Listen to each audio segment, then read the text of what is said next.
Hello friends, welcome to গল্পের রামধনু। আমি সন্দীপা ফিরে এসেছি মিতির মাসির কাহিনী ঝাও ঝিয়েন হত্যা রহস্যের তৃতীয় এবং শেষ পর্ব নিয়ে। গল্প এবং গল্প পাঠ যদি ভালো লাগে তাহলে চ্যানেলটি সাবস্ক্রাইব করে আমার পাশে থাকার অনুরোধ রইল এবং লাইক শেয়ার কমেন্ট করতে ভুলবেন না। তাহলে শুরু করা যাক আজকের গল্প। সুচিত্রা ভট্টাচার্যের লেখা মিতিন মাসির রহস্য কাহিনী থেকে ঝাও ঝিয়েন হত্যা রহস্যের তৃতীয় এবং শেষ পর্ব। পরদিন বিকেলে টুপুর সবে স্কুল থেকে ফিরেছে। কুশল লাফাতে লাফাতে উপস্থিত, চকচকে চোখে বলল, এই জানিস মিতিন মাসির আন্দাজি ঠিক। টুপুর ভারিক্কি মুখে বলল, মিতিন মাসি কখনোই ভুলভাল গেস করে না। তাই তো দেখছি, লিয়াংরা সত্যিই কাল খবর পেয়ে গিয়েছে। পুলিশ কাল বিকেলেই লিয়াংয়ের বাবাকে জানিয়ে দিয়েছে আঙ্কেল ঝিয়েনের মৃত্যুটা অ্যাক্সিডেন্ট নয়, হোমিসাইড। লিয়াংরা তো আগেই সন্দেহ করেছিল, পুলিশ তো জাস্ট কনফার্ম করলো। তা ঠিক, তবে ওর বাবা নাকি একদম গুম হয়ে গিয়েছেন, কারোর সঙ্গে কথাই বলছেন না। ওরকম হয়, সন্দেহটা সত্যি বলে প্রমাণ হলে একটা বড় ধাক্কা তো লাগেই। লিয়াংকে আমাদের কালকের কথাগুলো বললি? শুনে কি রিয়াকশন? বোঝা গেল না, ওর মুখে তো সহজে এক্সপ্রেশন ফোটে না, তবে খুব আগ্রহ নিয়ে শুনছিল। তোর কি মনে হয় রে, কাল অত ঘোরাঘুরি করে কোনো লাভ হলো? জ্ঞান বাড়ল, ডেটা জমলো, কাজের কাজ কিছু হলো কি? নিশ্চয়ই হয়েছে। মিতিন মাসি মিছিমিছি ছোটাছুটি করে না। তার মানে কাল যাদের মিট করলাম তারা যে কেউ কালপ্রিট হতে পারে। কুশল নাক কুচকলো। অবশ্য একটা ডিটেকটিভ বইতে পড়েছিলাম একজন প্রফেসর রাত্রিবেলা একদম বদলে যেত, তখন সে ডাকাতি, খুন, রাহাজানি সব কিছু করতে পারত। হয়তো ওই তিনজনের মধ্যে একজন ওরকম দুমুখ মানুষ হতে পারে, আবার নাও হতে পারে। তবে ওদের সঙ্গে বাতচিত করে একটা তো লাভ হয়েছে, ওয়াল হ্যাঙ্গিংটা যে একটি মহামূল্যবান বস্তু সেটা তো জানা গেল।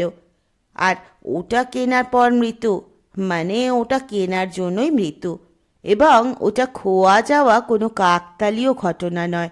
Motive is clear. এবার শুধু খেলিয়ে খেলিয়ে তোলার অপেক্ষা।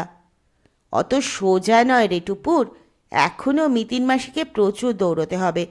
আঙ্কেল ঝিয়েনের স্কুল আছে, তার সহকর্মীদেরকে কেমন আমরা জানি না, কিন্তু তারা কি কেউ জিনিসটার দাম জানে, গুরুত্ব বোঝে? অবনী উঁকি দিয়েছেন টুপুরের ঘরে, সদ্য কলেজ থেকে ফিরেছেন, এখনও পোশাক বদলাননি। দরজায় দাঁড়িয়ে বললেন, কি তোমাদের চাইনিজ পাজল কদূর? একটাও গিট খুললো? কুশল বলল, না মেসমশাই, সুতো টানাটানি চলছে। এবং গিট আরো শক্ত হচ্ছে, তাই তো? অবনী ঝুঁকে পড়লেন ঘরে। আমি কিন্তু তোমাদের কেসে খানিকটা হেল্প করতে পারি। কিভাবে? তোমরা তো কাল জেনে এলে কিউরিও শপের মালিকের কোনো পূর্বপুরুষ নাকি এক চীনে ম্যানের কাছ থেকে ওয়াল হ্যাঙ্গিং থুরি ম্যাপটা পেয়েছিল। আমি গ্যারেন্টি দিতে পারি লোকটা এই কথাটা অন্তত মিথ্যে বলেনি। টুপুর বলল, কোন যুক্তিতে বলছো? কারণ বজবজের দিকটায় সত্যি একসময় চাইনিজ কলোনি ছিল। প্রপার বজবজ নয়, তার কাছাকাছি। জায়গাটার নাম এখন ওছিপুর। এই ওছিপুর নামটা কিভাবে হয়েছিল জানিস? আজ থেকে প্রায় 125 বছর আগে আতসু নামে এক ক্যান্টনি চীনা জাহাজ ভর্তি চা নিয়ে বাণিজ্যে যাচ্ছিল। পথে হঠাৎ প্রচণ্ড ঝড়। ঝড়ের ধাক্কায় জাহাজ সরতে সরতে এসে পড়ল বজবজের গঙ্গায়। জাহাজ গিয়েছে ভেঙে, তাই আতসুকে বজবজেই নামতে হলো। একেবারে অচেনা জায়গা, অজানা ভাষা। আতসুর তো মাথা খারাপ হওয়ার দশা। তবে জায়গাটা ওর খুব পছন্দ হয়ে গিয়েছিল। তা তখন ইস্ট ইন্ডিয়া কোম্পানি বাংলা দণ্ডমুণ্ডের কর্তা, ওয়ারেন হেস্টিংস কোম্পানির গভর্নর জেনারেল। আছু তার সঙ্গে দেখা করে তাকে চাটা খাওয়ালো, নিজের অবস্থাটা বোঝালো। হেস্টিংস তো চা খেয়ে বেজায় খুশি। আচুকে একটা ঘোড়া দিয়ে বললেন, 1 ঘন্টায় যতটা জায়গা বের দিয়ে আসতে পারবে সবটাই তোমার। ব্যাস, জমি জমা পেয়ে আজশু থেকেই গেল।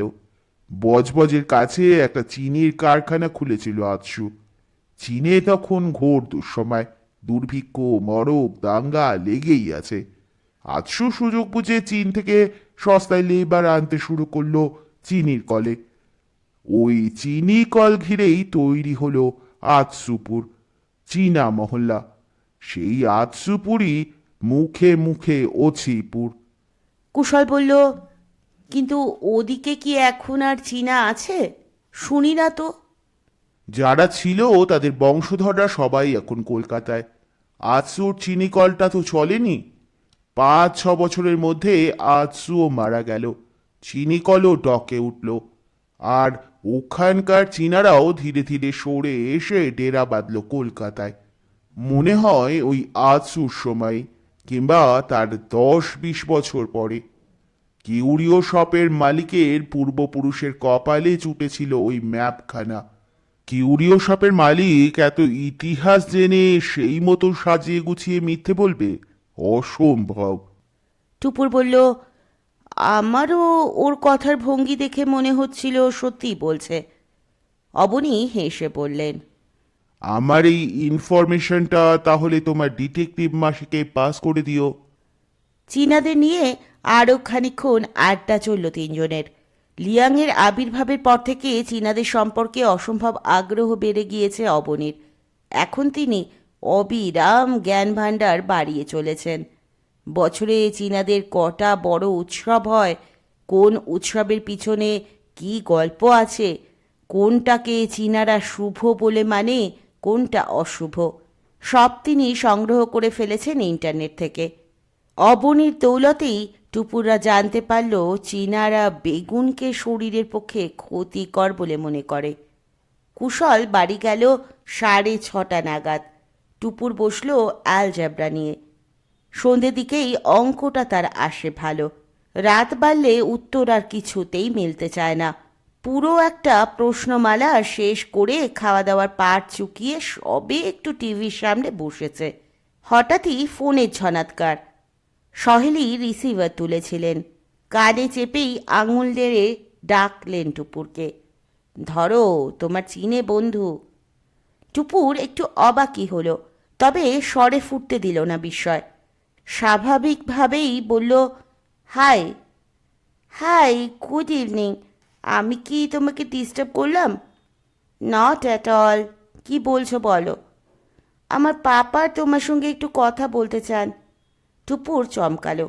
কি বলবেন লিয়াংয়ের বাবা? ওপারে লিয়াংয়ের বাবার গলা শোনা গেল, কেমন যেন মিওনো মিওনো। Hello my child. Yes uncle. লিয়াংয়ের মুখে শুনলাম তোমরা কাল সারাদিন অনেক দৌড়দৌড়ি করেছ। তোমার মাসি আমার ভাইয়ের মৃত্যুর তদন্ত করছেন। তাকে বলো এই হতভাগ্য মানুষটা তার কাছে কৃতজ্ঞ। কৃতজ্ঞতার কিছু নেই আঙ্কেল। লিয়াং আমার বন্ধু, তার বাড়ির একটা বিপদে আমরা সবাই তার পাশে থাকবো, এটাই তো স্বাভাবিক। নো মাই চাইল্ড, এটা তোমার মাসির মহানুভবতা। তিনি এক পেশাদার গোয়েন্দা। তার মূল্যবান সময় আমার ভাইয়ের জন্য তিনি খরচ করছেন। তাকে বলো তার যথাযোগ্য পারিশ্রমিক আমি হয়তো দিতে পারবো না, তবু কথা দিচ্ছি আমার ভাইয়ের হত্যাকারীকে ধরে দিলে তিনি যে অঙ্কই চাইবেন আমি দেব। ছি ছি, পারিশ্রমিকের কথা উঠছে কেন আঙ্কেল? মাসি তো আমাদের ভালোবেসে লিয়াংয়ের কথা ভেবে। ঠিক কথা, গাছ কখনো প্রতিদানের আশায় ফল দেয় না, কিন্তু মানুষের তো গাছের প্রতি কর্তব্য আছে। তুমি মাসিকে আমার মিনতিটা জানিও। তাকে আরও বলো, ঝিয়েনের মৃত্যুতে আমার পাঁজরের একটা হাড় খসে গিয়েছে। অপরাধী ধরা না পড়লে আমার যন্ত্রণা কমবে না। অত্যন্ত শান্ত স্বরে কথাগুলো বলছেন লিয়াংয়ের বাবা, কিন্তু শুনতে শুনতে টুপুরের গায়ে কাঁটা দিচ্ছিল। ঢোক গিলে বলল, নিশ্চয়ই বলবো আঙ্কেল। আর একটা অনুরোধ, যে ম্যাপটার কথা তোমরা শুনেছ সেটা কিন্তু চীনাদেরই সম্পত্তি। কোনো একজন বাঙালিকে আমাদেরই কেউ একসময় উপহার দিয়েছিলেন। ওটা আবার আমরা ফেরত পেলে বিশেষ খুশি হব। আমার ভাইয়ের আত্মাও শান্তি পাবে। আমি বলবো মাসিকে, আপনি নিশ্চিন্ত থাকুন। শুভরাত্রি। প্রার্থনা করি শয়তান যেন তোমার ঘুমে বিঘ্ন সৃষ্টি করতে না পারে। টুপুরও গুড নাইট বলতে যাচ্ছিল, দুম করে কাজের কথাটা মনে পড়ল। কাজটা কুশলেরই করার কথা, তবে সে নির্ঘাত ভুলে মেরে দিয়েছে। ব্যস্তভাবে টুপুর বলে উঠল, 1 সেকেন্ড আঙ্কেল, 1 সেকেন্ড। বলো মাই চাইল্ড। আমার মাসি একটা কথা জানতে চেয়েছিল। কি? আঙ্কেল ঝিয়েনের মোবাইল নাম্বারটা কি ছিল? নোট করে নাও। 983। ফোন রেখে একটুক্ষণ ঝুম হয়ে বসে রইল টুপুর। মিতিন মাসিকে কি এখনই জানাবে লিয়াংয়ের বাবার কথাগুলো? ইচ্ছে করছে না। হঠাৎই মনটা কেমন ভারী হয়ে গিয়েছে। রাতে অবশ্য বেশ গাঢ় ঘুম হলো টুপুরের। লিয়াংয়ের বাবার শুভকামনায় কি? অন্যদিন বেশ স্বপ্ন টপ্ন দেখে, আজ সেসবের বালাই নেই। সকালে নিদ্রাভঙ্গ হতে না হতেই নতুন চমক। খবরের কাগজের প্রথম পাতায় চাঞ্চল্যকর সংবাদ। অবনী ডেকে তুলে দেখালেন টুপুরকে। চীনা ঐতিহাসিক ঝাও ঝিয়েনের হত্যাকারী সন্দেহে একজনকে গ্রেফতার করেছে পুলিশ। নামটা পড়ে টুপুরের প্রায় ভিড়মি খাওয়ার জোগাড়। মন্টু, কিউরিও শপের মালিক স্বপন দত্তের সেই ছোকরা কর্মচারী। টুপুর ভাবছিল মিতিন মাসিকে একটা ফোন করবে। তার আগেই দূরভাষে মিতিন মাসি স্বয়ং। টেলিফোন কানে চেপে টুপুর হাউমাউ করে উঠল, আজকের কাগজটা দেখেছ? মন্টুকে গ্রেফতার? চোখে পড়ল। মিতিনের কোনো ভাবান্তর নেই। আজ তোর কটা অবধি স্কুল রে? আজ তো শনিবার, একটাই ছুটি। টুপুর ফের প্রসঙ্গে ফিরল। এটা কেমন হলো মিতিন মাসি? একটা নিরীহ ছেলেকে পুলিশ অকারণে হ্যারাস করবে? মালিকটাকে পাকড়াও করলেও না হয় কথা ছিল। কিছুই অকারণে ঘটে না টুপুর। বাতাস ছাড়া গাছের পাতা নড়ে না। কিন্তু তোমার যুক্তি কি বলে? আঙ্কেল ঝিয়েন যেদিন জিনিসটা কেনেন, মন্টু তো সেদিন কাজেই আসেনি। তাতে কিচ্ছু প্রমাণ হয় না। নিশ্চয়ই পুলিশ কিছু একটা ভেবে তুলে নিয়ে গিয়েছে। যাকে, পুলিশের কাজ পুলিশকে করতে দে, আমরা আমাদের মতো এগোই। মিতিন আবার একটু থেমে থেমে বলল, কাজের কথা শোন, দিদিকে বলে দে তুই আজ স্কুল থেকে বাড়ি ফিরছিস না। আজ আর কাল আমার এখানে থাকবি। পরশু মেশো তোকে স্কুলে পৌঁছে দেবে। ছুটির পর স্কুল গেটে দাঁড়াস, আমি তোকে তুলে নেব। কোথায় যাব গো আমরা? মিস্টার ঝিয়েনের কর্মক্ষেত্রে। কুশল যদি আগ্রহী থাকে তাকেও সঙ্গে নিতে পারিস। ওদের সেন্ট পিটার্সে তো শনিবার হলিডে, কুশল মনে হয় বাড়িতেই আছে। ওকেও তাহলে তোর স্কুলের সামনে চলে আসতে বল, কাটায় কাটায় একটায়। ঠিক আছে। ইস, বলতে ভুলে যাচ্ছিলাম, লিয়াংয়ের বাবা কাল রাতে ফোন করেছিল। উনি বলছিলেন, পরে শুনবো, তারা আছে, ছাড়ছি। ফোন রেখে বকরে একখানা পাক খেয়ে নিল টুপুর। কি মজা! আজ আর কাল দুটো দিন উত্তেজনার আগুনে বেশ সেকে নেওয়া যাবে নিজেকে। মিতিন মাসি নিশ্চয়ই কোনো পরিকল্পনা করছে। টুপুরকে কি আর একটুও বলবে না? সহেলি অবশ্য প্রস্তাবটা শুনে খুব প্রীত হলেন না। গজগজ করতে করতে গুছিয়ে দিলেন টুপুরের জামা কাপড়। কড়া গলায় বললেন, যাচ্ছ যাও, কিন্তু কোনো অজুহাতেই সোমবার স্কুল ডুব দেওয়া চলবে না। স্কুলে গিয়েও টুপুরের মন উচাটন। কখন 1টা বাজে। মিতিন আজ এলো ট্যাক্সিতে। কুশলও সময় মতো পৌঁছেছিল। টুপুর আর কুশলকে তুলে নিয়ে স্টার্ট দিল ট্যাক্সি। টেরিটি বাজারের দিকে চলেছে। স্কুলের নাম নানকিং হাই স্কুল। দোতলা বাড়ি, খুব একটা প্রকাণ্ড নয়, চেহারাও বেশ মলিন। ভিতরে ঢুকে টুপুর তো রীতিমতো হতাশ। ছাত্রছাত্রী কোথায়? স্কুল প্রায় শুনশান। 2-4টে চীনা কুচো কাচা দেখা যাচ্ছে শুধু। সবই তো 1:30। আজ আগে আগে ছুটি হয়ে গিয়েছে নাকি?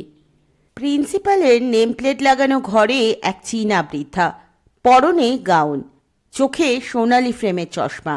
দরজায় দাঁড়িয়ে মিতিন বলল, মে আই কাম ইন? মহিলা চশমার ফাঁক দিয়ে দেখলেন একবার, নরম গলায় বললেন, ইয়েস। আমরা মিস্টার জিএনের মৃত্যুর তদন্তের ব্যাপারে এসেছি। মিতিন টেবিলের সামনে গিয়ে নিজের কার্ড বাড়িয়ে দিল। বসতে পারি? ও শিওর। টুপুতেরও হাত তুলে ইশারা করলেন মহিলা, তোমরাও বসো। ইংরেজিতেই কথাবার্তা চলছে। মহিলা বিনীত ভঙ্গিতে নিজের নাম পরিচয় জানালেন। তিনি অধ্যক্ষা কিউ ইউয়ান, থাকেন স্কুলেরই দোতলায়। প্রায় ৪২ বছর ধরে এই স্কুলে রয়েছেন। অবসর নেওয়ার বয়স হওয়া সত্ত্বেও স্কুল কমিটি তাকে নাকি দায়িত্ব থেকে রেহাই দিচ্ছে না। মূল প্রসঙ্গে যেতে মিতিন সময় নিল না বিশেষ। জিজ্ঞেস করল, মিস্টার জিএনের মৃত্যুটা যে অস্বাভাবিক তা নিশ্চয়ই আপনি জানেন। আপনার কি কখনো মনে হয়েছিল মিস্টার জিএনের এরকম একটা বিপদ ঘটতে পারে? মিসেস ইউয়ান জোরে জোরে মাথা নাড়লেন। কখনো না, একদমই না। জিএনের কোনো শত্রু থাকতে পারে আমরা স্বপ্নেও ভাবতে পারিনি। সহকর্মীদের সঙ্গে মিস্টার জিএনের সম্পর্ক কেমন ছিল? সহকর্মী? মিসেস ইউয়ান ম্লান হাসলেন। তাহলে তো আমাদের স্কুলের অবস্থাটা আগে বলতে হয়। আমাদের ছাত্রছাত্রীর সংখ্যা কমতে কমতে এখন ৪৬-এ দাঁড়িয়েছে। শিক্ষক শিক্ষিকা সাকুল্যে ৬, আমাকে নিয়ে। মিসেস মিং, মিসেস ওয়া আর মিস লি।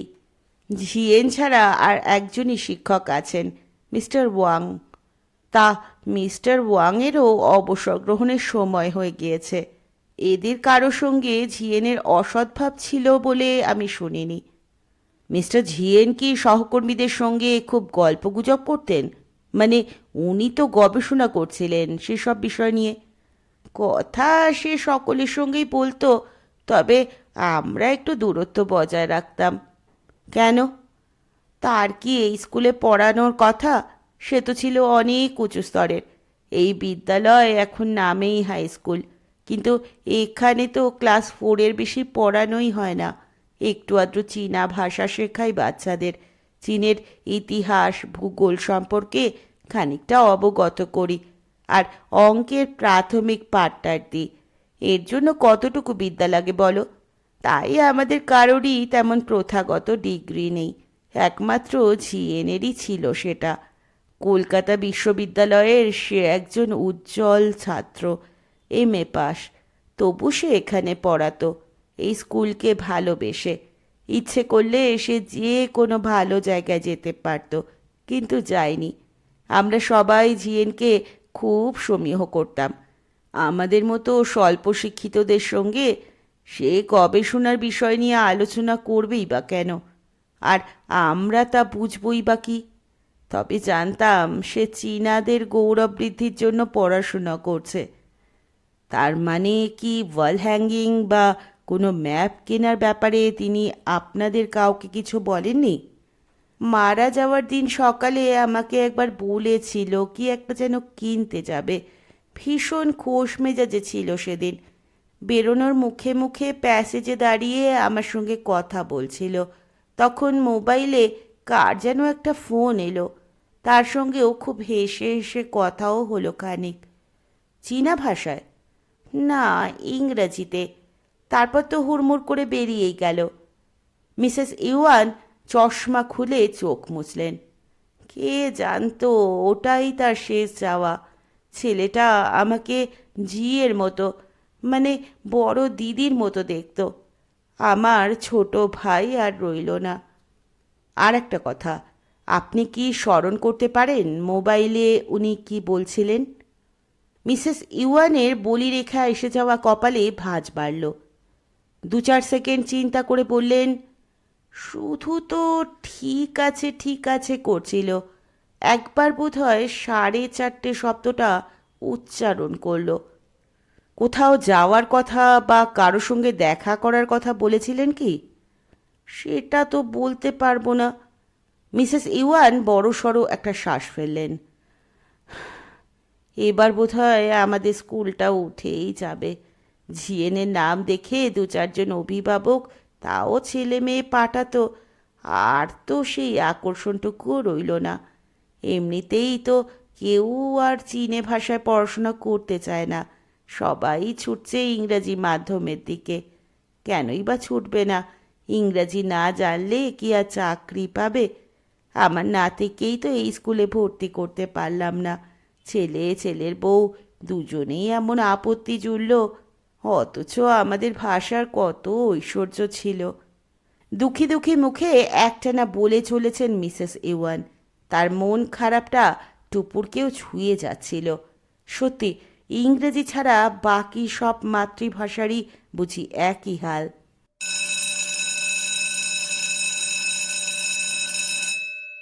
স্কুল ছুটির ঘন্টা পড়ল। বাচ্চারা বেরোচ্ছে ক্লাসরুম থেকে। টুপুরদের নিয়ে স্কুলের স্টাফ রুমে এলেন মিসেস ইওয়ান।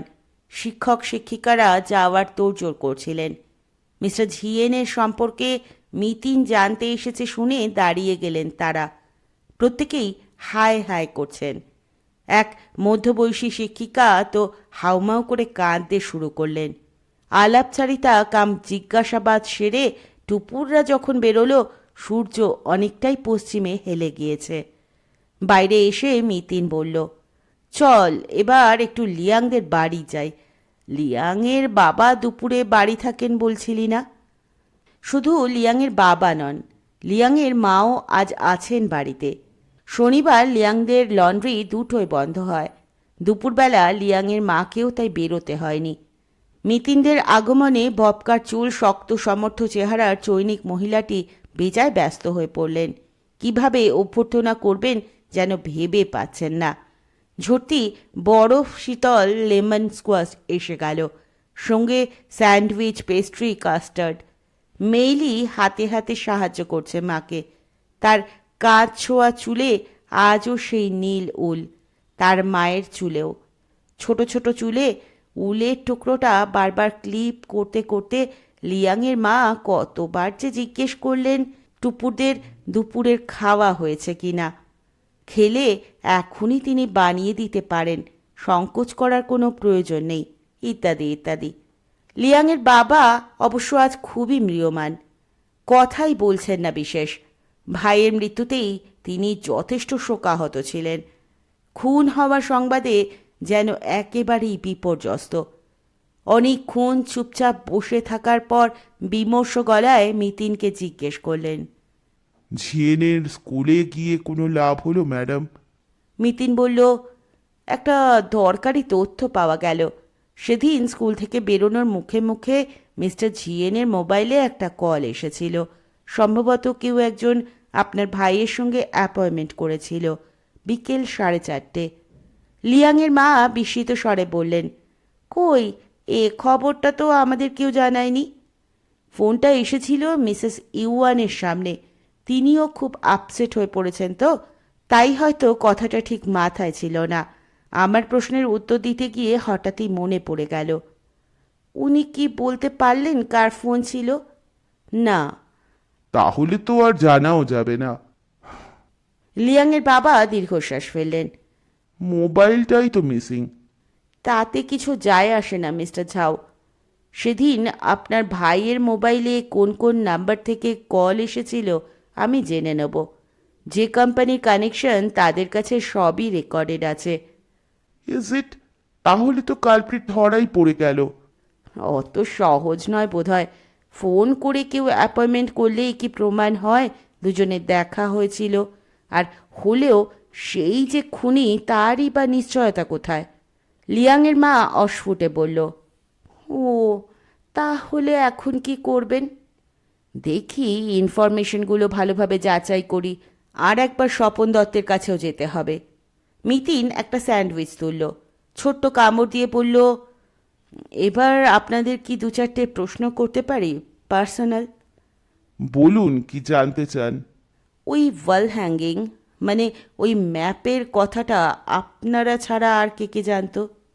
লিয়াংয়ের বাবা বললেন, ওটা যে অত মূল্যবান ম্যাপ সেটা তো আমরাই জানতাম না। সুতরাং আমাদের মাধ্যমে কারো জানার প্রশ্নও আসে না। তা ঠিক। মিতিন মাথা দোলালো। তবে মিস্টার ঝাওজিয়েন যদি আপনাদের কমিউনিটির কারো কাছে গল্প টল্প করে থাকেন। অসম্ভব, সে আমাদেরই বলেনি, অন্য লোকেদের বলতে যাবে কেন? লিয়াংয়ের মা বললেন, তাছাড়া আমাদের জিয়েন তো কারোর সঙ্গে সেভাবে মিশতই না। আর এই ছাতাওয়ালা গলি থেকে বেশিরভাগ চীনাই তো চলে গেছে সেই ট্যাংরায়। এখন আমাদের আত্মীয় স্বজন বন্ধু বান্ধব সবই প্রায় ওখানে। সামাজিক অনুষ্ঠান টনুষ্ঠান ছাড়া জিএনের সঙ্গে তাদের দেখা সাক্ষাৎই হতো না। অর্থাৎ আপনারা নিশ্চিত ওই ম্যাপের লোভে আপনাদের সম্প্রদায়ের কারো পক্ষে এই কাজ করা সম্ভব নয়।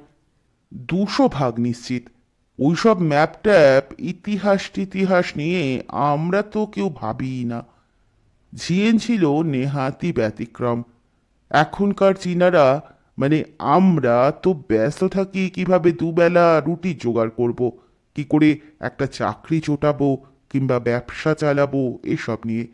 জিএনকে তো তাই প্রায় আমাদের সমাজের বাইরের লোক বলেই ধরে নেওয়া যায়।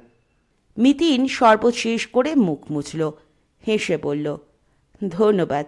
আপনারা আমার কাজটাকে অনেক সহজ করে দিলেন। আশা করছি শিগগিরই মিস্টার ঝাও জিয়েনের হত্যাকারীকে ধরে ফেলতে পারব। রবিবার দুপুরে ছোটখাটো একটা সভা বসেছে মিতিনের ড্রয়িং রুমে। মিতিন, টুপুর, পার্থ ছাড়াও সেখানে কুশল হাজির আজ। কুশলকে কাল বাড়িতে নামিয়ে দিয়ে আসার সময়ই আজ মধ্যাহ্নভোজের জন্য আমন্ত্রণ জানিয়েছিল মিতিন। আর খ্যাটনের গন্ধ পেলে কুশল কি না এসে পারে? বার্ড ফ্লুর অজুহাতে ইদানিং বাড়িতে মুরগি আনছে না পার্থ। তবে চিংড়ির মালাইকারি আর মাটন কোরমা মিলিয়ে মেনু মন্দ হয়নি আজ। এখন ভরা পেটে শুরু হয়েছে ঝিয়েন হত্যার চুলচেরা বিশ্লেষণ আর সম্ভাব্য আততায়ীর অনুসন্ধান। পার্থ মন্তব্য করল, যাক, একটা ব্যাপারে অন্তত তো তোমরা নিশ্চিন্ত হয়েছ, খুনি কোনো চীনে ম্যান নয়। মিতিন বলল, এখনো পর্যন্ত তো তাই মনে হচ্ছে। কুশল বলল, তাহলে রইল পড়ে 4, স্বপন দত্ত আর ওই 3 প্রফেসর, 5। স্বপন দত্তর দোকানের মন্টুকেও তো ধরতে হবে, যদিও আমার মনে হয় না খুনটা সে করেছে। ভুল করে তাকে ধরেছে পুলিশ। বটেই তো। টুপুর মুখে ভাজা মৌরি পুড়ল, চিবোতে চিবোতে বলল, আমার মনে হয় মন্টু বেচারাকে অযথা হ্যারাস করার কোনো মানেই হয় না।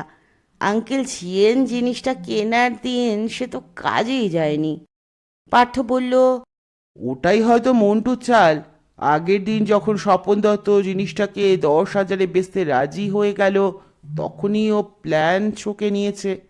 টুপুর বলল, তার মানে বলতে চাও মন্টু বুঝে গিয়েছিল জিনিসটার দামি? আন্দাজ করেছিল। মিস্টার ঝিয়েন যেভাবে জিনিসটার জন্য মরিয়া হয়ে উঠেছিলেন, প্লাস আর একজন ভদ্রলোকও তো এসেছিলেন জিনিসটার খোঁজে, এই সব থেকেই মন্টু হয়তো ভেবেছিল জিনিসটা হাতিয়ে অন্য কোথাও বেচতে পারলে অনেক অনেক বেশি টাকা পাবে। এখন তো যা শুনছি, জিনিসটার দাম 20-50 লাখ হওয়াও বিচিত্র নয়।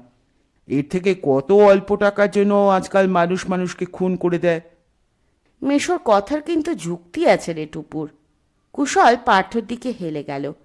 দ্বিতীয় যে লোকটা জিনিসটার খোঁজে এসেছিল সেই হয়তো মন্টুকে টোপ দিয়ে, মানে টাকার লোভ দেখিয়ে মন্টুকে দিয়েই করিয়েছে কাজটা। চান্স খুব কম। টুপুর মাথা ঝাঁকালো। মন্টুর যদি জিনিসটা হাতানোরই ইচ্ছে থাকতো, সহজেই তো দোকান থেকে নিয়ে পগার পার হতো। খামোখা খুনের ঝুঁকি সে নেবে কেন? তাহলে পুলিশ তাকে আদৌ ধরলই বা কেন? অনেক সময় এরকম এক আধজনকে ধরে পুলিশ। অনিশ্চয় আঙ্কেল বললেন, কাউকে গ্রেফতার না করলে খবরের কাগজের লোকেরা নাকি খুব বাঁকা বাঁকা কথা শোনায়। দেখে নিস, মন্টুকে 2-4 দিন পরে ছেড়েও দেবে। তোদের মন্টু গবেষণা থামাবি? হঠাৎই সরব হয়েছে মিতিন। সোফায় বাবু হয়ে বসে বলল, মন্টু ছাড়াও আরও যে 4 জন সন্দেহভাজন আছে তাদের কথাই আয়। পার্থ বলল, মন্টুকে যদি বাদ দাও, তাহলে তো নেক্সট সাসপেক্ট তোমার স্বপন দত্ত। সে তো স্বীকারই করেছে সেদিন সে রেসের মাঠে গিয়েছিল। সেখান থেকে প্রিন্সেপ ঘাট আর কদ্দূর? আর একটু চাপ দিলেই পেট থেকে বেরিয়ে আসবে।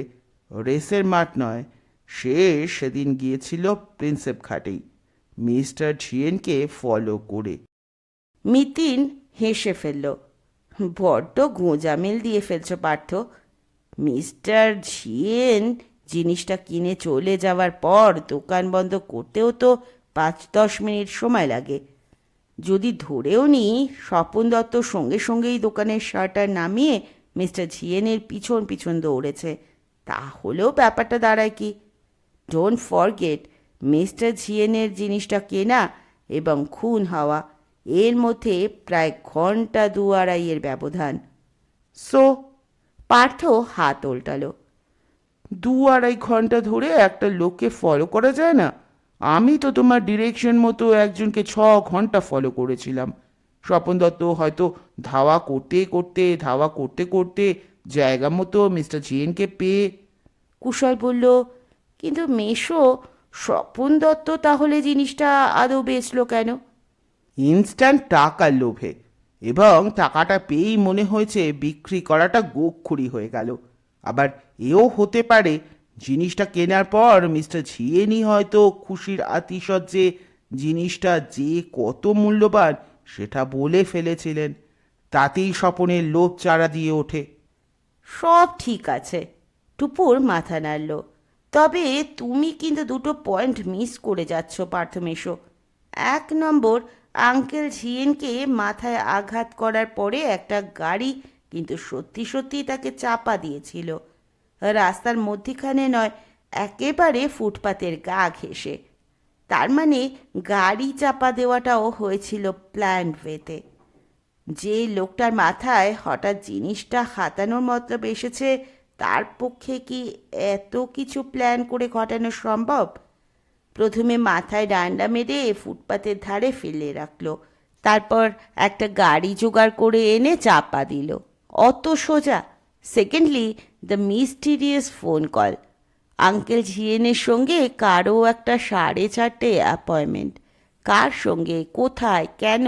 নিশ্চয়ই সেই লোকটা স্বপন দত্ত নয়। হয়তো ছিল একটা অ্যাপয়েন্টমেন্ট, মিস্টার ঝিয়েন সেখানে যাননি।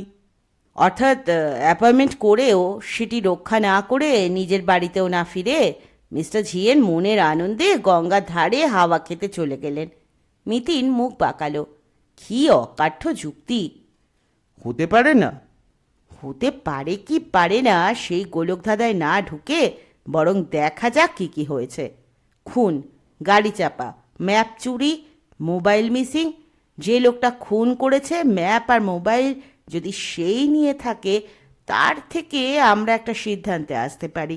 খুনি অবশ্যই ভেবেছে মোবাইল ফোন থেকে তার পরিচয়টা জানাজানি হয়ে যেতে পারে, তাই ম্যাপের সঙ্গে সঙ্গে সেটাও সরাতে হয়েছে তাকে। এবং সেই অ্যাঙ্গেল থেকে দেখলে স্কুলে মিস্টার ঝিয়েনের কাছে আসা ফোনটা কিন্তু সত্যি খুব ভাইটাল। কলটাকে ডিটেক্ট করার জন্য আমি কালই ভবানী ভবনে আইজি সাহেবকে জানিয়েছি। অনিশ্চয়বাবু কাল দুপুরের মধ্যে আমাকে ডিটেলটা দিয়ে দেবেন। তবে যে মাসি, তুমি কাল বললে ওই ফোন থেকে কিছু প্রমাণ হয় না।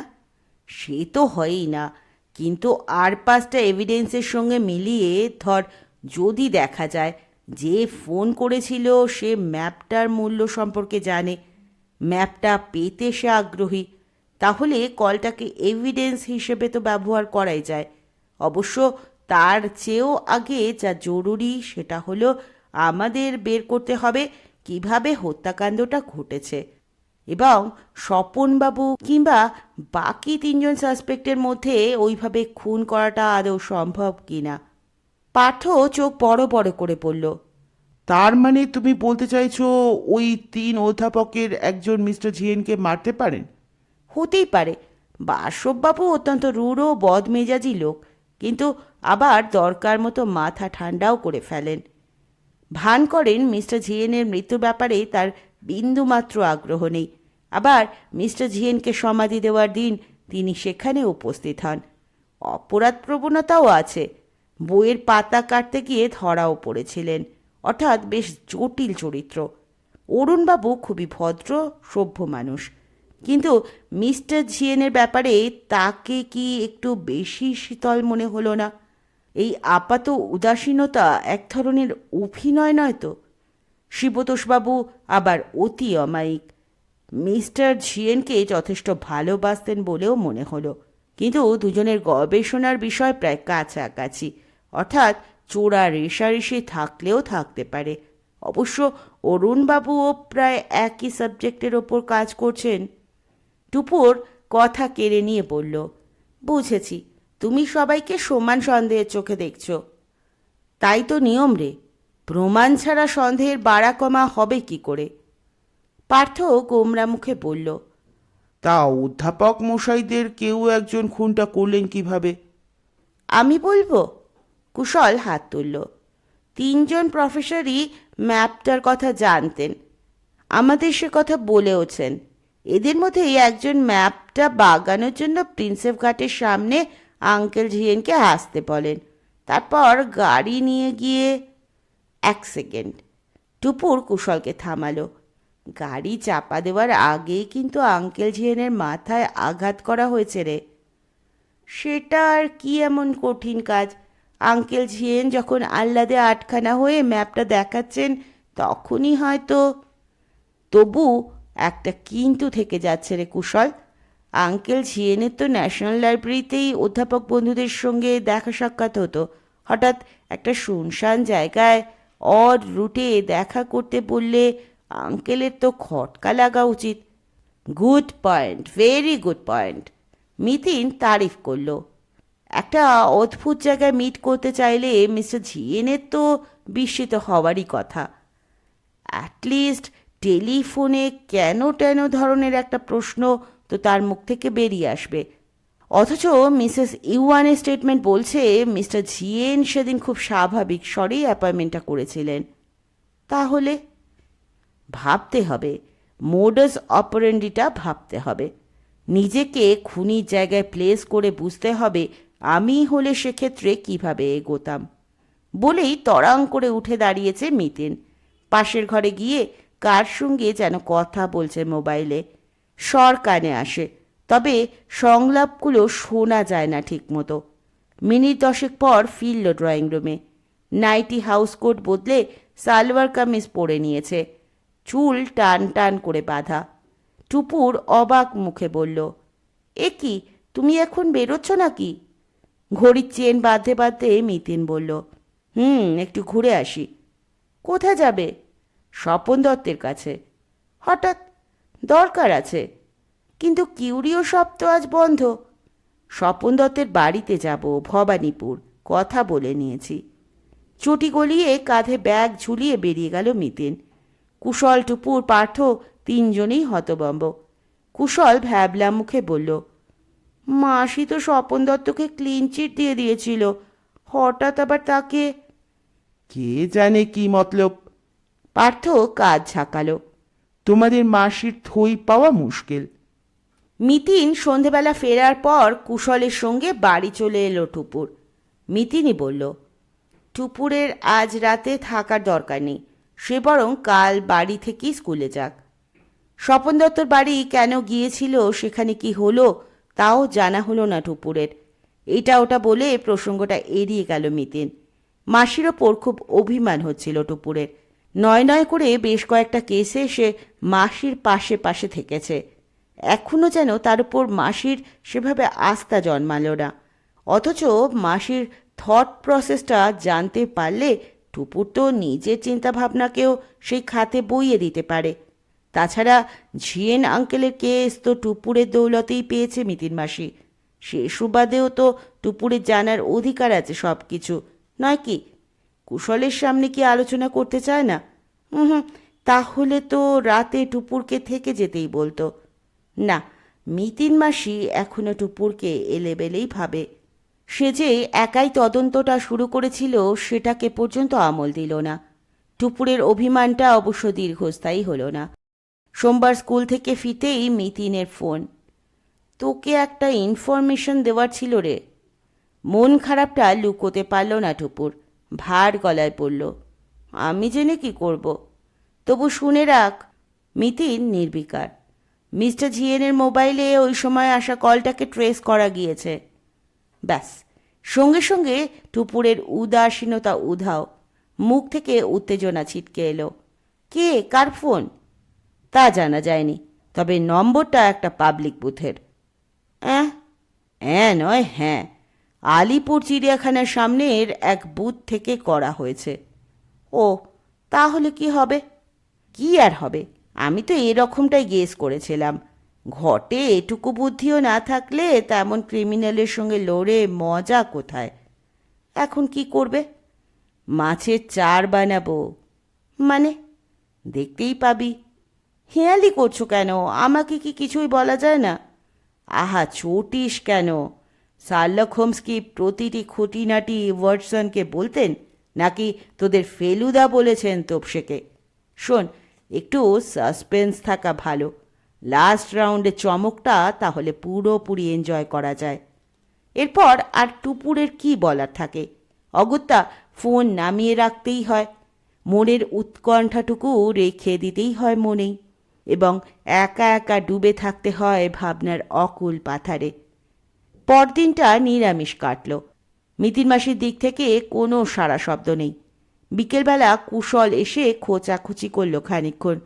কেঠো হাসি ছাড়া তাকে আর কিছুই উপহার দিতে পারল না টুপুর। বুধবার সকালে সহসা বিস্ফোরণ। মেঘলা মেঘলা আকাশ, টিপ টিপ বৃষ্টি পড়ছে। দিব্যি আরাম করে ঘুমোচ্ছিল টুপুর। অবনী ঠেলে তুলেছেন তাকে, উত্তেজিত স্বরে বলছেন, এই টুপু, রোড দেখ দেখ, খবরের কাগজে কি বেরিয়েছে। টুপুর ঘুম জড়ানো গলায় বলল, কি? তোদের সেই মিস আপ নিয়ে এক বিশাল সমাচার। প্রভাতী আলস্য পলকে খান খান। টুপুর ঝাঁপিয়ে পড়ল খবরটার উপর।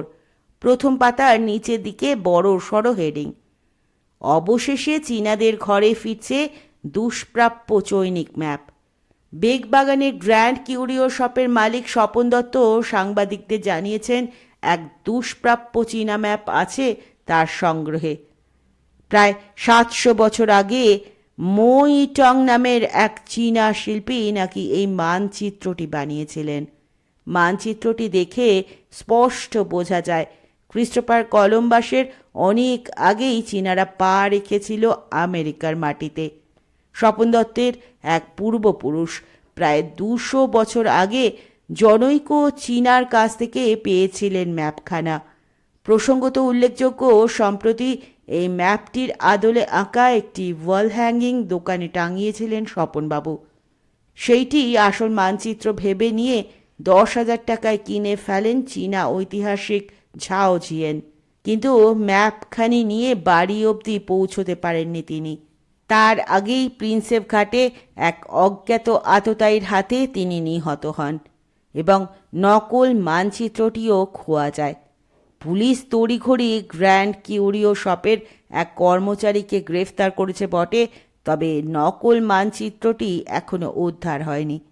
এই ঘটনার পর থেকে স্বপন দত্ত গভীর মর্মপীড়ায় ভুগছিলেন এবং অবশেষে তিনি স্থির করেছেন মানচিত্রখানা তিনি নিহত ঝাওজিয়েনের পরিবারকে দিয়ে দেবেন, কোনো মূল্য ছাড়াই। চীনা অষ্টম চান্দ্রমাসের প্রথম দিনে, অর্থাৎ 5 সেপ্টেম্বর শুক্রবার বেলা 12টায় মানচিত্রটির হাত বদল ঘটবে। বজবজের অদূরে অচিপুরে চীনা অভিযাত্রী আজ সূর্যে সমাধি আছে, সেখানেই ঝাও জিয়েনের দাদার হাতে পারিবারিক সম্পত্তি তুলে দিয়ে ভারমুক্ত হতে চান স্বপন দত্ত। টুপুর নিজের চোখে বিশ্বাস করতে পারছিল না। বলে কি স্বপন দত্ত? যে ম্যাপের জন্য জিয়েন আঙ্কেলকে প্রাণ দিতে হলো সেটা আদৌ আসল নয়। মুখ দিয়ে বেরিয়েও গেল, স্বপন দত্ত তো মহাশয়তান, একটা 2 নম্বরই ম্যাপ টাঙিয়ে রেখেছিল। অবনী খবরের কাগজটা ভাঁজ করতে করতে বলল, 2 নম্বরই বলছিস কেন? সে একটা ম্যাপের নকল শোয়ের জন্য সাজিয়ে রেখেছিল মাত্র। কেউ যদি সেটাকে মহামূল্যবান ভাবে, তাতে স্বপন দত্তর কি করার আছে? তবু বলে দেওয়া উচিত ছিল, দিব্যি 10,000 টাকা গুনে নিল। ওরে, আর্ট অ্যান্টি কিউরিও এইসব লাইনে 10,000 কিচ্ছু না। আর এই নকল জিনিস বেচা তো হার বখত হচ্ছে। নকল মোনালিসা কতবার বিক্রি হয়েছে জানিস? তাও তো তোদের জিএন আঙ্কেলের মৃত্যুতে তার অনুতাপ টনুতাপ হয়েছে, বিনা পয়সায় দিয়ে দিতে চায় জিনিসটা। টুপুর একটুও সান্ত্বনা পেল না, গুম হয়ে বসে রইল একটুক্ষণ। তারপর উঠে দাঁত ব্রাশ করে এসেই মিতিন মাসিকে ফোন। আজকের কাগজটা দেখেছ? কি সব বেরিয়েছে? ম্যাপটা নাকি আসল নয়। তাই তো দেখছি। একটা কথা সত্যি করে বলো তো মিতিন মাসি, তুমি কি ব্যাপারটা আগেই সন্দেহ করেছিলে? স্বপন দত্তকে তাই ভয় দেখাতে গিয়েছিলে সেদিন? ধরে নে তাই। তাহলে এখন আমাদের মার্ডার কেসটার কি হবে? সেটা যেমন চলছিল চলবে। আমরা তো কালপ্রিটের দিকে গুটি গুটি পায়ে এগোচ্ছি। যাকে, কাজের কথা শোন, শুক্রবার তোকে স্কুলে যেতে হবে না। কুশলকেও ডুব মারতে বল। আমরা সেদিন দল বেঁধে ওছিপুর যাচ্ছি। ওখানে তো শুধু ম্যাপ দেওয়া নেওয়া। সেটাই তো একটা ঐতিহাসিক ঘটনা, আমরা তার সাক্ষী থাকব। লিয়াংকে সঙ্গে নেব না? লিয়াং তো যাবেই, বাবা মা বোনের সঙ্গে। আমরা আমাদের মতো যাব, ওরা ওদের মতো। ঠিক 9:30 তুই আর কুশল শিয়ালদায় চলে আয়, সাউথ সেকশনে। আমি ইলেকট্রনিক ঘড়ির নিচে ওয়েট করব। টেলিফোন নামিয়ে রেখে একটুক্ষণ স্থির দাঁড়িয়ে রইল টুপুর। আশ্চর্য, মিতিন মাসি টের পেল কি করে স্বপন দত্ত নকল ম্যাপ বেচেছে? মিতিন মাসির দাবরানির চোটেই কি লোকটা আসল ম্যাপ হাতছাড়া করতে রাজি হয়ে গেল? স্টেটমেন্ট পর্যন্ত দিয়ে দিল কাগজে। কি বলে ভয় দেখিয়েছে মিতিন মাসি? কেমন যেন ধন্ধ লাগছে। জরুর ডাল মে কুচ কালা হ্যায়। শুক্রবার টুপুররা অছিপুর পৌঁছল বেলা 11:30টায়। বজবজ স্টেশনে নেমে একখানা ভ্যান রিক্সা ধরে বাস রাস্তা বরাবর অছিপুরের বড় বটতলা, সেখান থেকে গঙ্গার দিকে খানিকটা গিয়ে চীনে ম্যানতলা। অছিপুরের এই তল্লাটে এখন আর একটা চীনা পরিবারও বাস করে না, তবে একসময় তাদের বসতি ছিল বলে নামটা রয়ে গেছে। অবশ্য কালের বাধা বিঘ্ন পেরিয়ে টিকে আছে এক চীনা মন্দির আর আতসুর সমাধি। মন্দিরের প্রকাণ্ড ফটকটা সামনে এসে ভ্যান রিক্সা দাঁড় করালো মিতিন। আশেপাশের পরিবেশের মাঝে ফটকটা যেন একটু বেমানান। বোঝাই যায় সম্প্রতি তৈরি হয়েছে, তবে নির্মাণ শৈলী চীনা ধাঁচের। গেটের মাথায় থাক থাক কাঠের কারুকাজ। গেটের দুদিকের পাঁচিলে বড় বড় দুখানা রঙিন চক্র আঁকা, বোধহয় চীনাদের কোনো বিশেষ প্রতীক। রিক্সা ভাড়া মিটিয়ে মিতিন বলল, আয় চট করে মন্দিরটা দেখে আসি। কুশলের চোখ এদিক ওদিক ঘুরছে, কপাল কুঁচকে বলল, কিন্তু বাকি লোকেরা সব কোথায়? চারদিক তো একেবারে শুনশান। যারা আসার তারা ঠিক এসে যাবে, এখনো তো 12টা বাজেনি। আয় আয়, দাঁড়িয়ে থাকিস না। মন্দিরটা দ্রষ্টব্য স্থান হিসেবে তেমন কিছু আহামরি নয়। মূল গেট পেরিয়ে ভিতরে গেলে সবুজ গাছপালার মাঝে আর একখানা পাঁচিল, নিতান্ত সাদামাটা চেহারার। পাঁচিলের গায়ে আবার একখানা ছোট্ট গেট, এতই ছোট যে কুঁজো হয়ে ঢুকতে হয় মূল প্রাঙ্গণে। মন্দিরটাও বেশ ছোট। জুতো খুলে টুপুররা দেখে এলো একজোড়া চীনা দেবদেবীর মূর্তি আছে অন্দরে। মিতিন তাদের নামও বলে দিল, ক্ষুদা আর ক্ষুদি। টুপুর বলল, চাইনিজদেরও এমন ঠাকুর দেবতা আছে আমার ধারণা ছিল না। আমি ভাবতাম চাইনিজ মাত্রই হয় বৌদ্ধ, নয় খ্রিস্টান। মিতিন হেসে বলল, ভুলে যাস না টুপুর, চীনারা হচ্ছে পৃথিবীর প্রাচীনতম সভ্য জাতি। এদের ইতিহাস প্রায় 7,000 বছরের পুরনো। বুদ্ধদেব জন্মেছেন মাত্র 2,500 বছর আগে, আর যীশু খ্রিস্ট তো সেদিনের লোক, এই তো সবে 2000 পেরোলেন। এদের আগেও তো চীনে দেবদেবী ছিল, পুজো আচ্ছা চল ছিল। তাদের সবাই পরে বৌদ্ধ খ্রিস্টান হয়ে গিয়েছে ধরে নিচ্ছিস কেন? কুশল ফুট কাটল, চীনে তো মুসলমানও আছে। অবশ্যই, ইনফ্যাক্ট যে চীনা অভিযাত্রী কলম্বাসের আগে আমেরিকায় গিয়েছিলেন, অ্যাডমিরাল জেং, তিনিই তো মুসলিম ছিলেন। তার মূল নাম মা সানপাও। টুপুরের চোখ প্রায় কপালে। তুমি জানলে কি করে? তোর পার্থমেশ্বর ইনফরমেশন। সেও এখন তোর বাবার মতো ইন্টারনেটে চীনা ইতিহাস ঘাঁটছে। কথার মাঝেই বাইরে একটা গাড়ির আওয়াজ। টুপুর উৎকর্ণ হয়ে বলল, ওই বোধহয় লিয়াংরা এসে গেল, নাকি স্বপন দত্ত। গাড়ির শব্দ মন্দির অতিক্রম করে গঙ্গার দিকে যাচ্ছে। টুপুর আর কুশল দৌড়ে দেখতে যাচ্ছিল। মিতিন বলল, দাঁড়া, ছটফট করিস না, গেটের সামনে যাই চল। বড় ফটকটা থেকে গঙ্গার দিকে তাকালে চোখে পড়ে এক অর্ধ চন্দ্রাকৃতি কাঠামো, লালচে ইটের। তারই পাশে গিয়ে দাঁড়িয়েছে গাড়িটা, বিদেশি গাড়ি, সাদা রঙের। কুশল জিজ্ঞেস করল, গাড়িটা ওখানে গিয়ে দাঁড়ালো কেন? মিতিন বলল, ওটাই তো আতসুর সমাধি। টুপুর বলল, গাড়িটা চেনা চেনা লাগছে না? মিতিন গম্ভীর স্বরে বলল, লোকটাকেও চেনা লাগবে। হুটোপাটি না করে আস্তে আস্তে আমার সঙ্গে আয়। দুপাশে ইটভাটি, মধ্যিখান দিয়ে রাস্তা। 2-4 পা এগোতে না এগোতে দেখা গেল গাড়ি থেকে নামছে একটা লোক, সোজা ঢুকে গেল সমাধিক্ষেত্রের ভিতরে। পরক্ষণে হনহনিয়ে বেরিয়ে এসে উঠে পড়েছে গাড়িতে। টুপুর প্রায় চেঁচিয়ে উঠল, আরে এ তো! চুপ, শব্দ করিস না, শুধু দেখ কি হয়। আজসুর সমাধিকে পাখে গঙ্গার ধারের বিশাল বটগাছটার পাশ দিয়ে বেরিয়ে এলো গাড়িটা।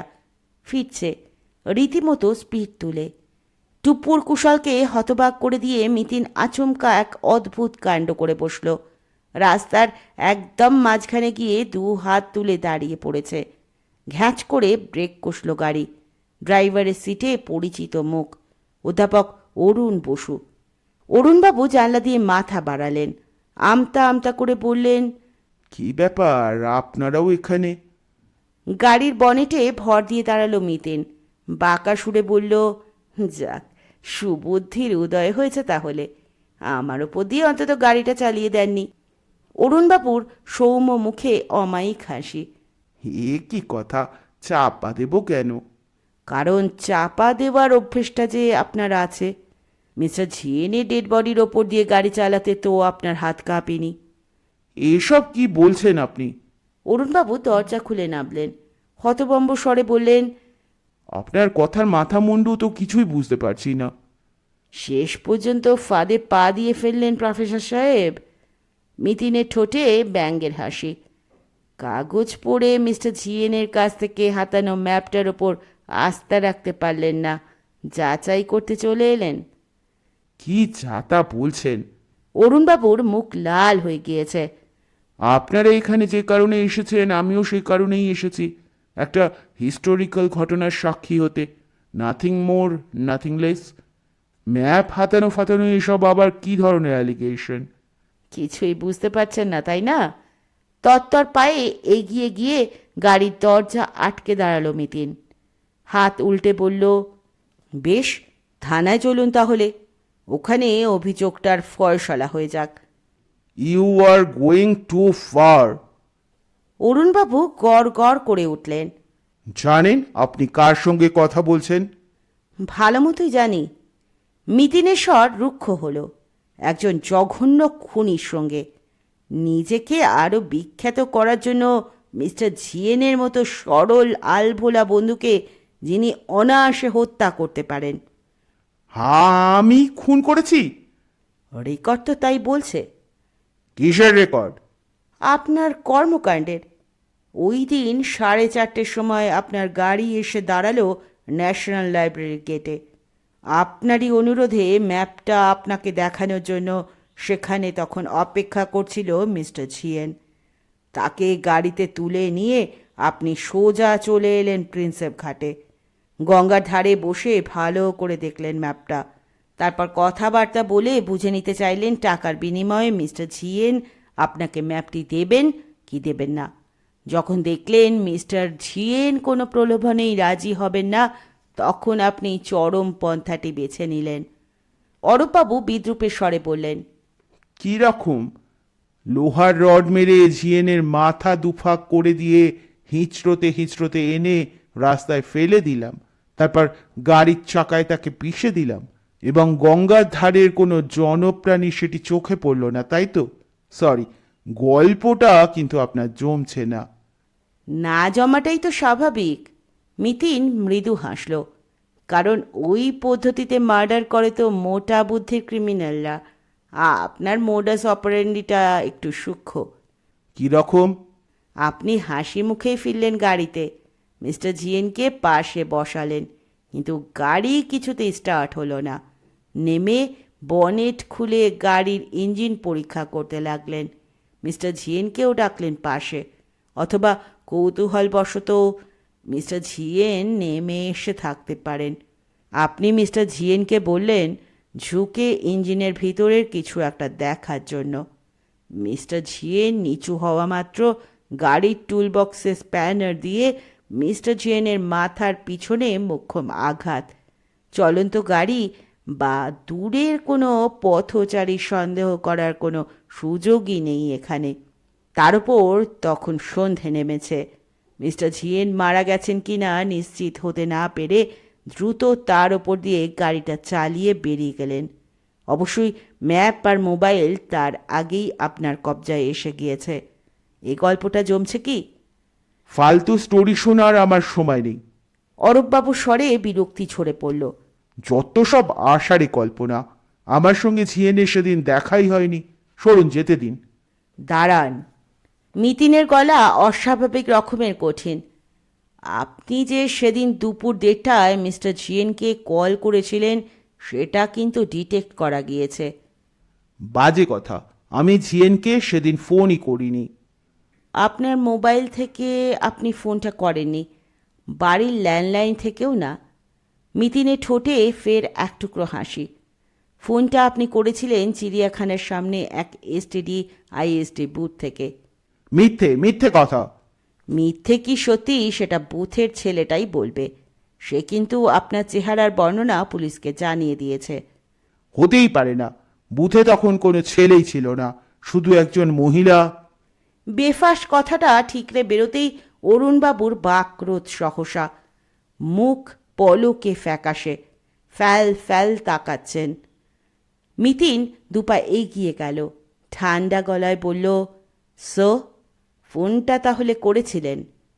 অরুণবাবুর ঘাড় আস্তে আস্তে নুয়ে পড়ল। মুখ তুলছেন না আর, বিড়বিড় করে বললেন, বিশ্বাস করুন, আমি ঝিয়েনকে অনেক টাকা অফার করেছিলাম। এমন গোয়ার তুমি করছিল, ঝপ করে মাথাটা গরম হয়ে গেল। ম্যাপটা পেলে লাভ কি হতো আপনার? ওটা যে কত বড় আবিষ্কার, ইতিহাসের পাতায় আমার নাম লেখা থাকতো। শুধু নিজের নামের জন্য মিস্টার জিএনের মতো একজন ভালো মানুষকে? আপনি তো কিউরিও শপেও গিয়েছিলেন, দোকানের মালিককেই টাকাটা অফার করতে পারতেন। অরুণবাবু চমকে চোখ তুলে তাকালেন, পরক্ষণেই নামিয়ে নিয়েছেন মাথা। নিস্তেজ গলায় বললেন, চীনা ভাষা তো পড়তে পারি না, ওটাই যে মো ইটং এর ম্যাপ নিশ্চিত হব কি করে? বলতে বলতে পাগলের মতো মাথা ঝাঁকাচ্ছেন, দু হাতে মুখ ঢেকে ভেঙে পড়লেন কান্নায়। অন্যায় হয়ে গিয়েছে, ঘোরতর অন্যায় করেছি, আমার পাপের কোনো ক্ষমা নেই। 2-1 সেকেন্ড তাকে দেখে নিয়ে পায়ে পায়ে ইটভাটার দিকে গেল মিতেন। চেঁচিয়ে ডাকল, ওসি সাহেব, এবারে আসুন। জনা পাঁচেক বন্দুকধারী পুলিশ বেরিয়ে এলো ইটভাটার পিছন থেকে। মিতিনের ইশারায় ঘিরে ফেলেছে অরুণ বসুকে। কুশলের চোখ ছানা বড়া, টুপুরেরও তথই বচ। একটা প্রশ্ন করব মিতিন মাসি? একটা কেন, যটা খুশি কর। তুমি গেস করলে কি করে অরুণবাবুর সঙ্গে ঝিয়েন আঙ্কেলের অ্যাপয়েন্টমেন্ট ন্যাশনাল লাইব্রেরির সামনেই হয়েছিল? জলের মতো সোজা। ন্যাশনাল লাইব্রেরি ছিল ওদের ইউজুয়াল মিটিং প্লেস। হঠাৎ অন্য কোথাও যেতে বললে মিস্টার ঝিয়েনের মনে সন্দেহ জাগতো না? কিন্তু শুধু অরুণবাবুর স্বীকারোক্তিই তো সম্বল। পরে অরুণবাবু ডিনাইও করতে পারেন। খুনের প্রত্যক্ষ প্রমাণ কোথায়? সেটা জোগাড় করা কিছু এমন কঠিন নয়। প্রথমত পুলিশ ওর গাড়ি থেকে ম্যাপটা পেয়ে গিয়েছে, আর জেরার মুখে মার্ডার ওয়েপেনের সন্ধানও উনি দিয়ে দেবেন। আরে বাবা, যতই যা হোক, ভদ্রলোক হার্ডকোর ক্রিমিনাল তো নন, বেশি চাপ সহ্য করতে পারবেন না। তা বটে, টুপুর মাথা দোলালো, মুচকি হেসে বলল, তবে যাই বলো, ফাঁদটা কিন্তু তুমি জব্বর পেতেছিলে। অবনী ইজি চেয়ারে চোখ কুঁচকে শুনছিলেন মাসি বঞ্ঝির সংলাপ। পুট করে লঘু মন্তব্য জুড়লেন, জব্বর কি রে, বল নাটকীয়, জবনিকা পতনের আগে চরম ক্লাইম্যাক্স। এছাড়া আর উপায় ছিল না যে অবনীদা। আমার 3 সাসপেক্টই অত্যন্ত সম্মানীয় ব্যক্তি, তাদের কারো সঙ্গেই এমন কিছু আচরণ করা সম্ভব ছিল না যাতে তারা ক্ষুণ্ণ হন, অথচ আমাকে বিড়ালটাও ধরতে হবে। তবে হ্যাঁ, কেসটা নিয়ে 2-4 পা এগোতেই টের পেলাম সন্দেহটা এক জায়গায় ঘনীভূত হচ্ছে। 3 জনের মধ্যে একমাত্র অরুণবাবুই সেদিন দুপুর থেকে ন্যাশনাল লাইব্রেরিতে ছিলেন। যে বুথ থেকে ফোন করা হয়েছে সেটাও ন্যাশনাল লাইব্রেরির খুব কাছে, সুতরাং অরুণবাবুই কল করার সম্ভাবনা সবচেয়ে বেশি। মোবাইল নেটওয়ার্ক থেকেও ইনফরমেশন পাচ্ছি সেদিন 24 ঘন্টার মধ্যে অরুণবাবু মোবাইল থেকে মিস্টার জিএনকে অন্তত 3টে কল করেছিলেন। মিস্টার জিএনের শেষ আউটগোয়িং কলও অরুণবাবুর নাম্বারে। কিন্তু এসবই তো ক্লু, খুনের প্রমাণ নয়। 1000টা খরগোশ জোড়া লাগিয়ে তো একটা ঘোড়া বানানো যায় না, অতএব ছল চাতুরি ছাড়া আর পন্থা কি? পার্থ আর কুশল এক মনে সিঙাড়া খাচ্ছিল, সহেলির হাতে বানানো। একটা গরম সিঙাড়ার কোণ ভাঙতে ভাঙতে পার্থ বলল, আর তাই স্বপন দত্তকে পটিয়ে পাঠিয়ে একটা আজগুবি গল্প বানিয়ে ফেললে এবং অনিশ্চয়বাবুকে জপিয়ে জাপিয়ে সেটা খবরের কাগজে ছাপানোর বন্দোবস্তও হয়ে গেল। সত্যি আইজি সাহেব এই কেসটায় কিন্তু দারুণ সাহায্য করলেন, আমার প্ল্যান মাফিক মন্টুকে অ্যারেস্ট করা থেকে শুরু করে। ও, কুশল লাফিয়ে উঠল, মন্টুকে গ্রেফতার করানোটা তবে তোমার চাল? Yes my dear young man, কারণ তখনও তো আমি বুঝতে পারছি না খুনি কতটা ডেঞ্জারাস। মন্টু যে লোকটাকে দেখেছিল সেই লোকটাই যদি আলটিমেটলি খুনি হয় তবে সে তো হবে খুব মূল্যবান সাক্ষী। অতএব খুনি তাকে টার্গেট করতেই পারে। তাই মন্টুর সিকিউরিটির কথা ভেবেই, ইনফ্যাক্ট নিরাপত্তার ব্যাপারটা আমি আগাগোড়াই মাথায় রেখেছি, যার জন্য স্বপন দত্ত বা লিয়াংদের আমি চীনে ম্যানতলায় যেতে দিইনি। তবু মন্টু বেচারাকে মিছিমিছি হাজত বাস করতে হলো তো।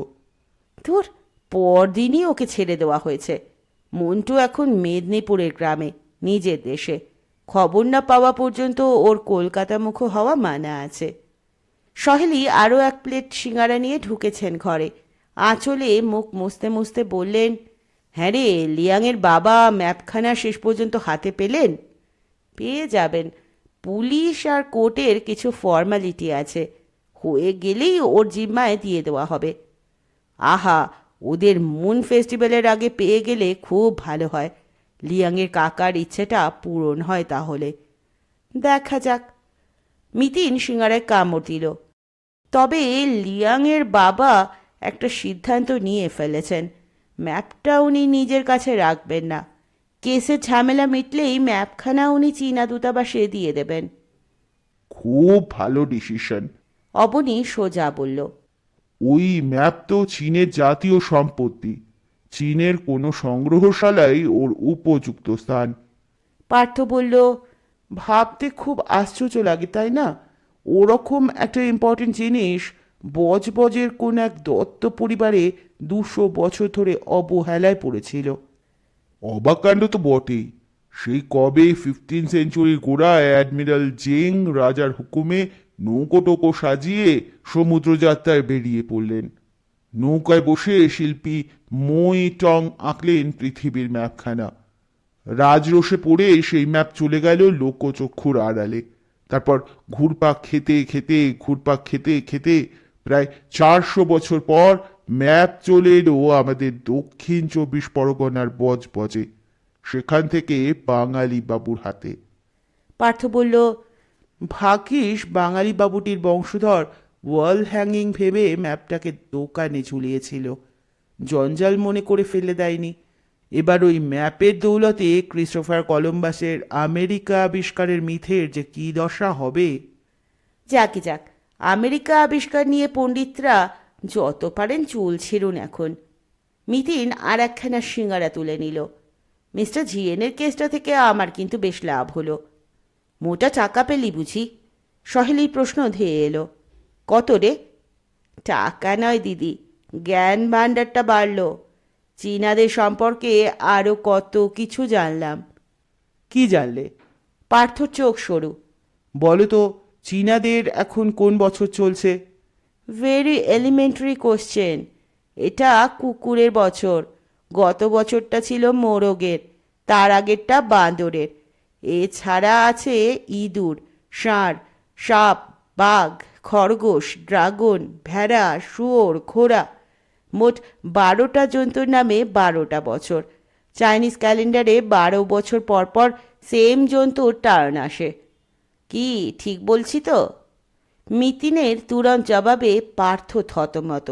আমতা আমতা করে বলল, জানো তাহলে? বলো দেখি, ড্রাগন বোট উৎসব কবে হয়? চীনাদের 5ম মাসের চান্দ্র মাসের 5ম দিনে। আর লণ্ঠন উৎসব? প্রথম চান্দ্র মাসের পূর্ণিমার দিন। মিটিন মিটিমিটি হাসছে। ইন্টারনেট ঘেটে খুব চীনা বিশারদ হয়েছ দেখছি। এবার তুমি বলো তো, চীনারা কেন মৃতদেহ সমাধি দিতে যাওয়ার সময় চটের পোশাক পরে? কেন বলো তো? বিয়ের কোণে কেন 7 রঙের 7টা ফিতে গরম জলে ডুবিয়ে স্নান করে? করে বুঝি? স্নান সেরে বিয়ের কোণে কেনই বা পান্তা ভাত আর হাফ বয়েল ডিম খায়? খায় সত্যি? কেন ড্রাগন উৎসবের দিন বাঁশপাতার বালিশের মধ্যে চাল ডাল সিদ্ধ করে নদীতে ভাসিয়ে দেয় চীনারা? জানি না তো। আমিও জানি না, অথচ জানা আমাদের উচিত ছিল। কলকাতায় এত চাইনিজদের বাস 2-4 দিনের নয়, সেই ওয়ারেন হেস্টিংসের আমল থেকে। অথচ তাদের সম্পর্কে জানতে গেলে আমাদের ইন্টারনেট ঘাঁটতে হয়। অবনী বললেন, সত্যি আমরা বাঙালিরা বড় বেশি আত্মকেন্দ্রিক। আমাদের মনের জানলাটা আরো খোলা দরকার। মাসি মেশো আর বাবা বকম বকম করেই চলেছেন। সহেলি ফুট কাটছেন মাঝে মাঝে। কুশলও কথা বলছে টুকটাক। একমাত্র টুপুরি যা আনমনা, তার মন চলে গিয়েছে এই শহর পেরিয়ে অনেক অনেক দূরে, গাঢ় নীল মহাসমুদ্রের বুকে। দুপাশে ঢেউ তুলে সমুদ্র ভেঙে তত্তর এগিয়ে চলেছে সার সার নৌকো। প্রকাণ্ড নৌকোর পাটাতনে দাঁড়িয়ে আছে এক চৈনিক যোদ্ধা। তার মাথায় শিরস্ত্রাণ, বুকে বর্ম, কোমরে তলোয়ার। দূরের দিকে স্থির তাকিয়ে আছেন সেই যোদ্ধা। পাশে এক মগ্ন শিল্পী তুলোট কাগজে ছবি আঁকছেন পৃথিবীর। ওই শিল্পী কি জানতেন প্রায় 600 বছর পর ওই ম্যাপখানার জন্য প্রাণ দিতে হবে এক গবেষককে? আঙ্কেল ঝিয়েনকে দেখেনি টুপুর, তবু তার জন্য হঠাৎই খুব কষ্ট হচ্ছিল টুপুরের, কান্না পাচ্ছিল। কেন যে বেচারা ম্যাপটার কথা বন্ধুদের বলতে গেলেন? কোনো মানে হয়? কোনো মানে হয়? সবার অলক্ষ্যে চোখের কোণটা মুছে নিল টুপুর। শুনছিলেন সুচিত্রা ভট্টাচার্যের ঝাও জিয়েন হত্যা রহস্যের শেষ পর্ব। কেমন লাগলো গল্প শুনতে অপেক্ষা করব। পরের দিন এসে হাজির হব আবার নতুন কোনো গল্প নিয়ে। ততক্ষণ পর্যন্ত সকলে ভালো থাকবেন, সুস্থ থাকবেন, পাশে থাকবেন। নমস্কার।